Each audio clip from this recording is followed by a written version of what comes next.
all right. Hi, Audrey. I am so happy to have you. I Good to am have you on board. excited to be here. Yes. So, welcome to another episode of the Nurse Empowerment and Leadership Podcast brought to you by the Nurse Empowerment and Leadership Institute, as well as Brilliant Healthcare. My name is Eva Francis, and I am the president and founder for this network. Today, I have Audrey Boyce as one of my amazing guests, and I'm so excited. I'm so delighted to interview and to speak with you about this new book that you just authored.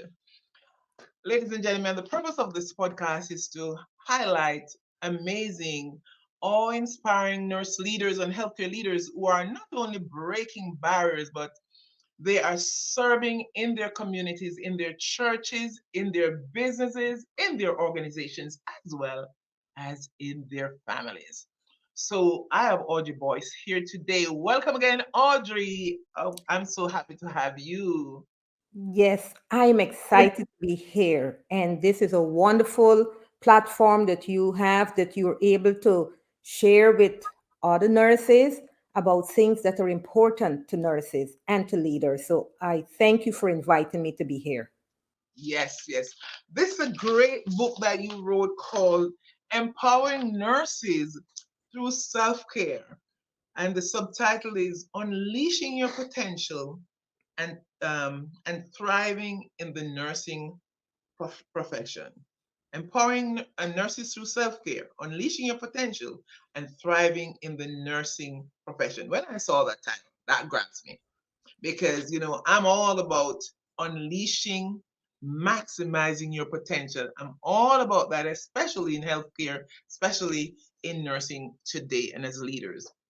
So, Audrey, the first question I want to ask you actually is not a question, but just tell me about yourself. Tell us a little bit about Audrey. Who is Audrey? What is Audrey doing? And I want you to explain to the audience how you actually started from a bedside nurse to where you are today. You are an amazing leader. Just tell us about your journey. Yes, thank you so much. I have to start from when I was 8 years old. At 8 years old, I helped a blind man cross a very busy intersection. And Wow. I felt so happy that I had made a difference. It was at that time I decided I wanted to be a nurse. So I Mm, went to nursing school and I became a nurse. I got amazing. married, had a family, and those things were my joy, but there was a lot of things that get in the way. As being a nurse and a mother and a wife, it was having to juggle so many different things because we don't have the luxury of just going to work and returning home. Most of us, as nurses, are also caregivers at home, whether it's to our children or to a family member, and we're the ones that are involved in the community. So there was a lot of things going on. But that was my first journey as a nurse from the age of 8, and that brought me to the place where And I today, am today. Mhm. awesome, awesome. What a great story about helping that gentleman. Audrey is a best-selling author. Audrey is a leader, actually a leadership coach, and she's also a wellness and health coach. Tell us a little bit about how did you get into that arena? Wow, that's a very good question. So, as I said, I started working as a nurse and I worked on nights. And so I remember this particular one Friday night, I was on my way to work and I felt so exhausted that I wanted to turn around. Now, was about the 15-year mark of my nursing career. And yes, I would have had other times when I was tired and exhausted, but this time was different. Right. That night at work, when I took great care of my patients and did everything I needed to do, I realized I had lost my joy. My joy for nursing was gone. I was Mm, burnt out. So the next morning, when I clocked out, I realized I had to make a change. I had to take a break. And so, because I did not practice self care, and as a matter of fact, I didn't even know what self care looked like, I Hmm. had to take not, I talk about taking a break as a nurse. That's one of the chapters in the book, taking a break. I had to take an extended break to make self care a priority. And what I did, I got a coach who helped support and guide me. And working with this coach, I realized that I love nursing. Yeah. Nursing was my dream, but I had lost focus of my passion and my Wow. purpose. And with that, working with this coach, she helped me rekindle the love of nursing by Hmm. having me to use the very thing I give to my patients, that compassion, to now turn it inward. So I started practicing self compassion. And for nurses, self compassion is such an important thing because oftentimes we do our best and our patients sometimes don't have a good outcome. That's when we need self compassion. Or even sometimes, as nurses, when we have some health challenges, we need Yes. compassion then. So, from working with this coach, I learned how to practice and cultivate self compassion. But what put me into the field now of being a coach? Well, after working with this coach for several months, I was able to return back to nursing.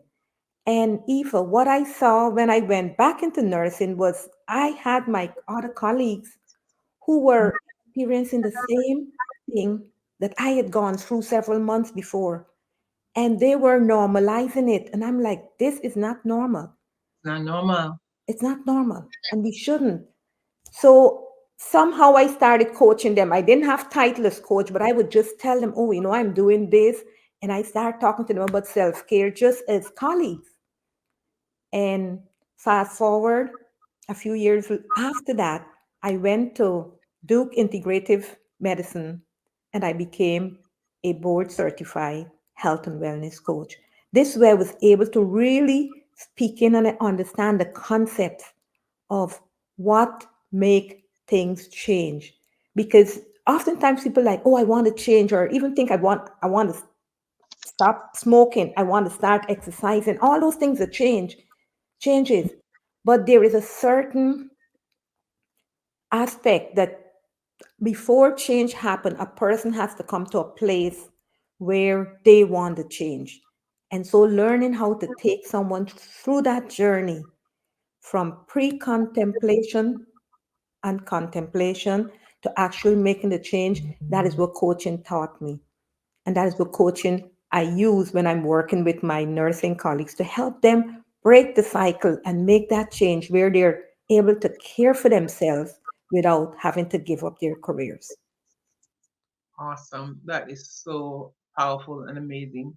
You know, Audrey, many nurses today, many healthcare professionals today, they feel so guilty when they focus on self care. They feel like, oh my God, self care is selfish. And I mean, self, selfish, I should say. Self care Mhm. is selfish.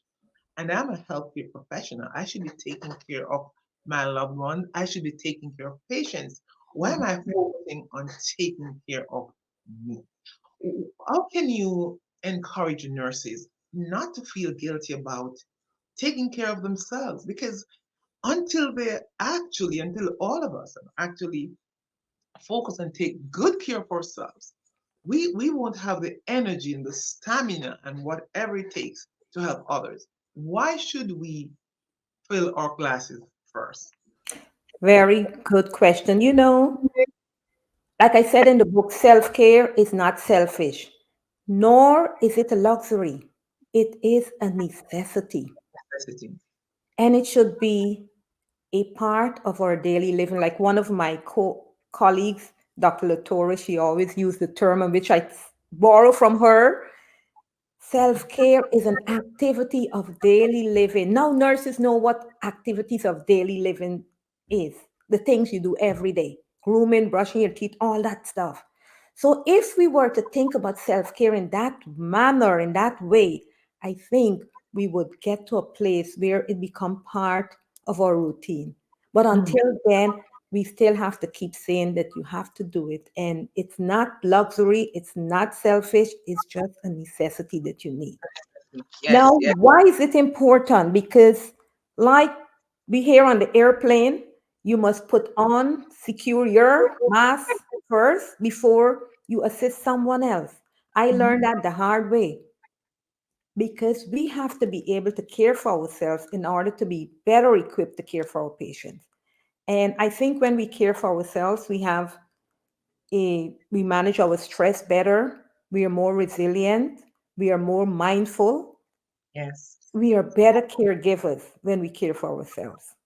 Yeah, So, definitely. And so, what are some of the strategies that you can share right now that we can use, we can implement today? Because a lot of people are talking about, I'm going to start doing certain things 2024. But yeah, here's my thing. I believe whatever we are planning to do, why not start now? We still exactly. have how many more days in the year? 20, no, not 20. We have maybe about today's the 12th. We have another 18 days in the year. Hmm. What can we start doing today to better Wow. ourselves as Wow. far as self-care is concerned?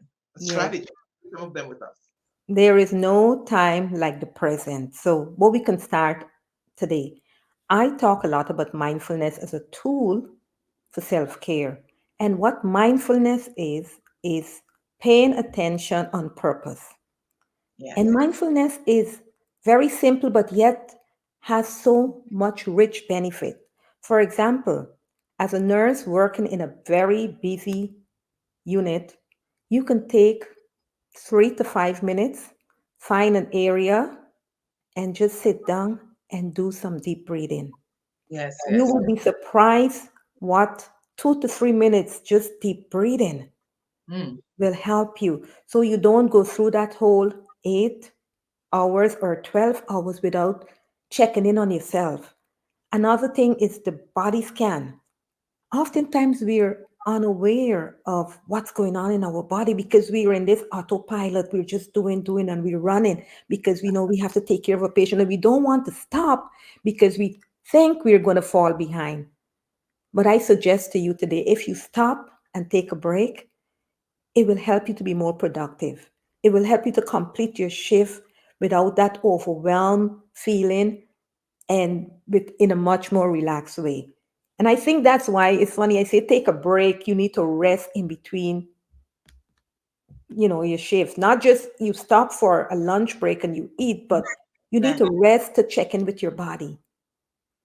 You How know. do you do that, Audrey? Like, give me a like, spend the next 60 seconds then, and Mhm. just demonstrate to us how do we do that? Because a lot of people we talk about mindfulness, we talk about deep breathing. Right. Tell me exactly, explain how you do that, and just share practically how we can spend like 60 seconds of our life to live in the present.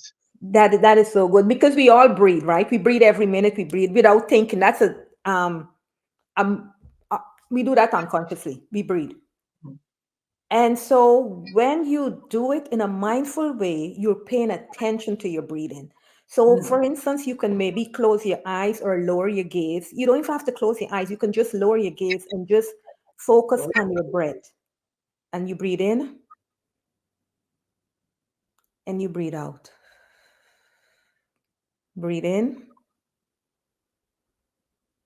and breathe out. Breathe in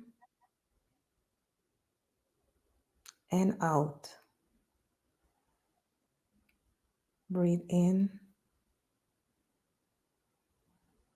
and out. Actually feels good. Yeah. And that was even a full minute, not just a few seconds. And you feel your body just coming into a calm state. Let's And that's focus the on beauty. yourself. That's the beauty of stopping and, from running up and down. And, that's the beauty of doing that. And even sometimes doing a body scan, checking your head. I mean, when last did you check on your toes? Yeah. Are they still there? I'm sure they are, but just know their connection between That's every amazing. part of your body. So doing a body scan and, feelings, what are you feeling? Some people don't do that. And that's something I want nurses to be able to do. Pause, take a rest, and do mindfulness. That's one of my go-to. And I'm a mindfulness practitioner also. And I facilitate a group Thursday morning at 6 a.m. on Mindful Leaders platform. So that Wow. is just something if anyone is interested in participating. So that's So, one tool. There's another tool. We talk about self-compassion. That's another tool. I talk yeah. about things like sleep. Oh my Mm. God.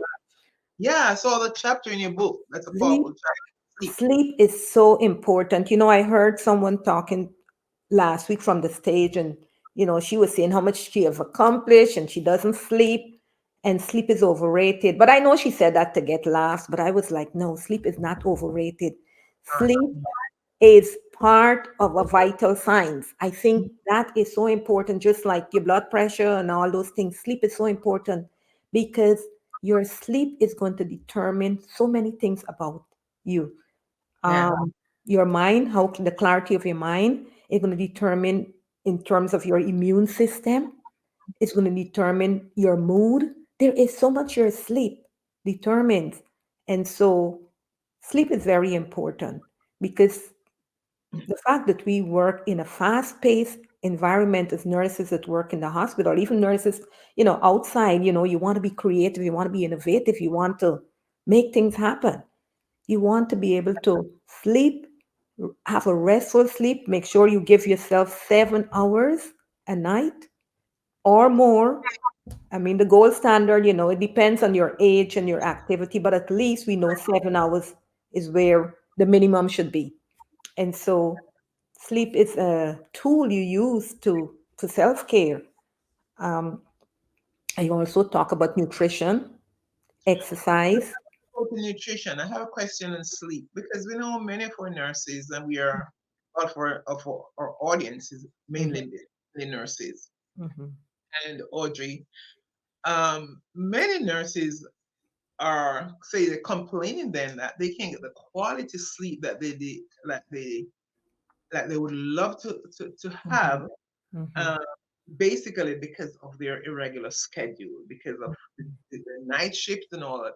What Talk to me about that? How can nurses get quality sleep when they have to take care of patients daytime, nighttime? Yes, yes, yes. A former 15 years night nurse, that's me. I work on nights for 15 years, and I did that because I was raising kids. And Yeah, so it was by choice for the most part. And so you need your sleep in the night if you can sleep in the night from a certain time because they talk about the circadian rhythm where your body produce certain hormones in order to repair and rejuvenate your body. And when you miss that, then during the morning, it's not happening. There's a certain time between 10 and 2 based hmm, on studies, 10 p.m. and 2 a.m. that the circadian rhythm happens. Now, for nurses that work in the day and that works at nights and want to have that quality sleep, I say you have to be very intentional. You would have to do things like create a like a dark room, put curtains that will create like a night. That's one thing. Caffeine, do not drink caffeine at least 4 hours before you go to sleep. I know you may need it during the night to stay awake. I've been there, I've done that, but you want at least 4 hours before your sleep time. No caffeine. And yeah, better yet, if you can do without it, that would be a beautiful thing. Use other healthy snacks. So, once again, nutrition and that ties in together. Um, Also, having a cool area yeah, helps with sleep.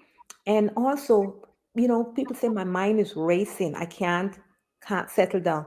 Practicing a mindfulness just before you go to bed. It's another great way of helping you to get that peaceful sleep. Writing, doing a brain dump, writing whatever if you know you're going to be thinking about tomorrow. Okay, just write it down.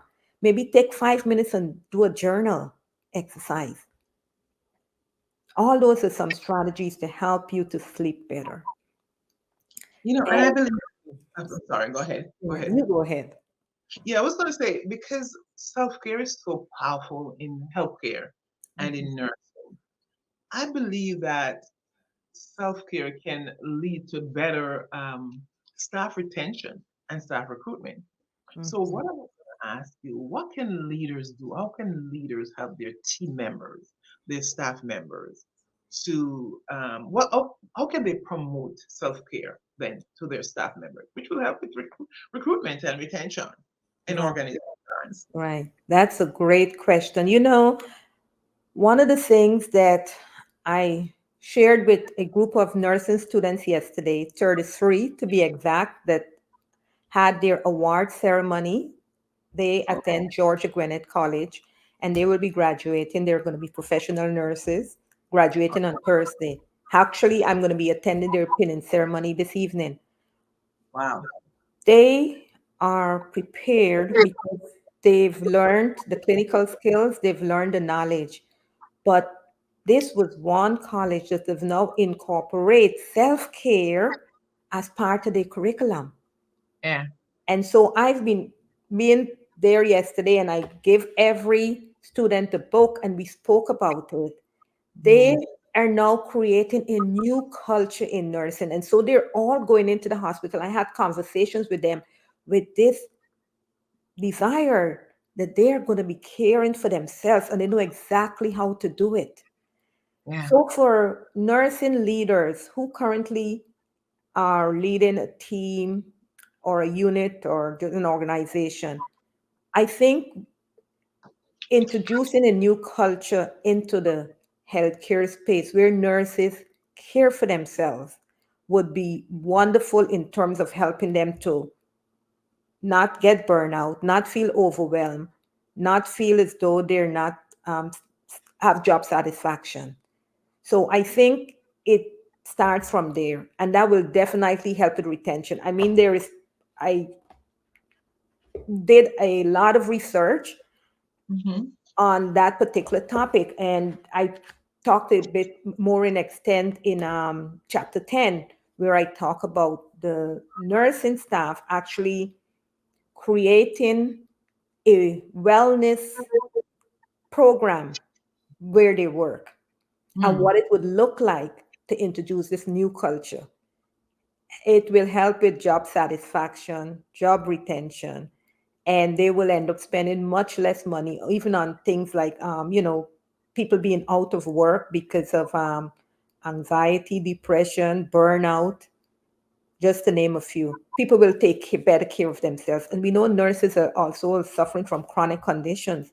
And that's because they have never thought that they should be caring for themselves the way they care for their patients. So yeah. that's the whole goal, that nurses should care for themselves the way they would care for a patient. Awesome. And leaders play a very, very important role in promoting that as well. So as leaders, we have to really pay attention to our team members Mhm, and see how we can advance them as far as their self-care is concerned. And that will help with retention, of course, and the recruitment exactly. strategy. In your book, you talk about gratitude. And Mhm, I love the word gratitude because I remember when I was a leader, a healthcare leader in the hospital, and I still do it now with my team members now in my own business. My team members, when we're having team meetings, what we do is start by asking everyone to talk about mhm, what are they grateful for. What are you grateful for? And not only does that help to build relationships, but it helps to set the tone for what's to come, the mhm, conversation in the meeting. Or it has actually improved the entire organizational culture. So I believe that gratitude is such an important aspect of self care. What can we expect to find about gratitude in your book? I know that you have written mhm. a lot about gratitude in the book. Talk to me about gratitude. Yes, I actually made gratitude a bonus chapter in the book because I thought it was so important as a strategy for nurses. Learning to be grateful for good things, it's people get that. I'm grateful for my house, I'm grateful for whatever good things. But I talk about gratitude for the things that may not be going right and learning to reframe those situations and be grateful for it. And also be grateful for some small and what we may consider insignificant stuff. Like we eat our food. When last were we grateful for the person that helped Gratitude. pack those vegetables that we eat?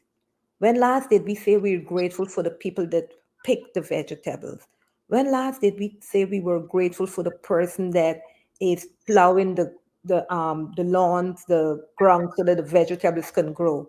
I mean, gratitude spans a wide array of places. So when we create a culture of gratitude or a gratitude as a strategy, we're going to start looking at even the things that don't work as well in our lives. We're going to say, we're going to be able to find beautiful, like they say, the silver lining. We're going to be able to find things there where we can be grateful for, because sometimes, often, the good things that you've got is for many just a dream. Yes, yes, So even, there's a way you can even do that, as like I said, as a strategy. You can have a gratitude journal and say every day I'm going to choose three things to be grateful for. And I know we can find more than three, but just start with three and say, yes. Develop a gratitude exercise and yeah, for your meetings. That is so powerful.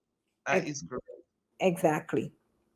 That is so great. Yes, Audrey, I mean, your book, that book is packed with nuggets and gems about self care for leaders, for nurses.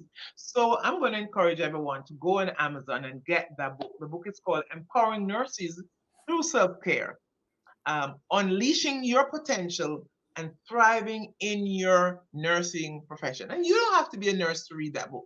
If you're a leader, if you're in education, whoever you are, if you just want to up level your life, up level yourself, get that book. I believe that book will help you to decrease the stress in your life. It will help you with burnout. What else will it help you with, Audrey? To help you to recharge yourself, to unleash your potential in life. Book has so much to offer. And I'm going to encourage you, get the book. Get that book. What other anything last minute? We just have 2 more minutes to wrap it up, Audrey. Anything else you'd like to share with the audience that's something that they must do when it comes to self-care, or what should they do differently? Yes. We're at the end of the year, and I want to tell you, you can get a jump start on self care. I'm going to be hosting a 3-day challenge coming up next week. So if you would go to audreyboyce.com, I'm going to be sharing with you how you can participate in that 3-day challenge.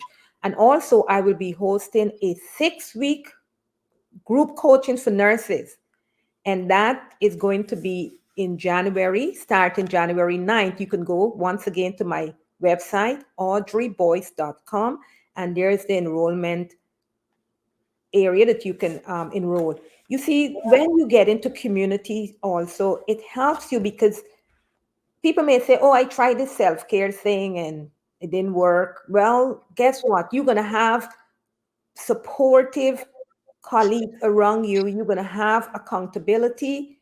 And also, we're going to be giving you different strategies how you can incorporate self care on a tight budget and a tight schedule and make it work. So, it's going to be something that you're going to learn how to do. So, I encourage you to connect with me on my website. There's the nurse enrollment page for the group coaching. And also next week, there's going to be a 3-day challenge that I'm going to be running so that anyone, you don't have to be a nurse to come on the challenge. You can get a taste of what the group coaching will be all about. Amazing.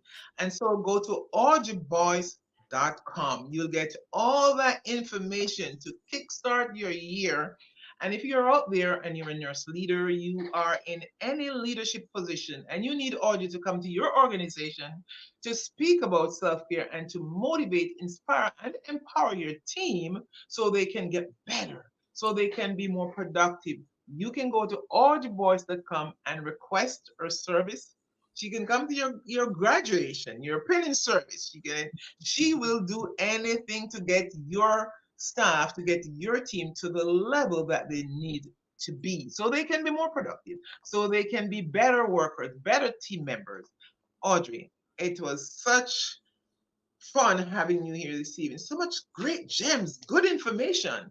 I read the Kindle version of your book, but I'm going to purchase. I've actually ordered the print version. As soon as I get that, I am going to deep dive into that book.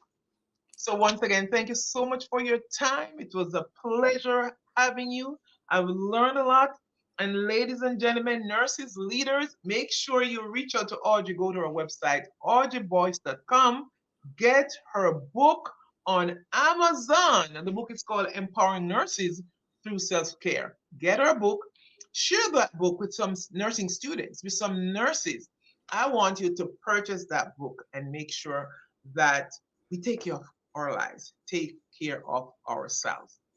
So, Audrey, thank you so much for your time. And I know we're going to call you back. We need you on this network again. As I said before, we're going to have another webinar with nurses, nurse leaders, and we are going to have you live to discuss some more of these important strategies and issues, which is so vital in our profession.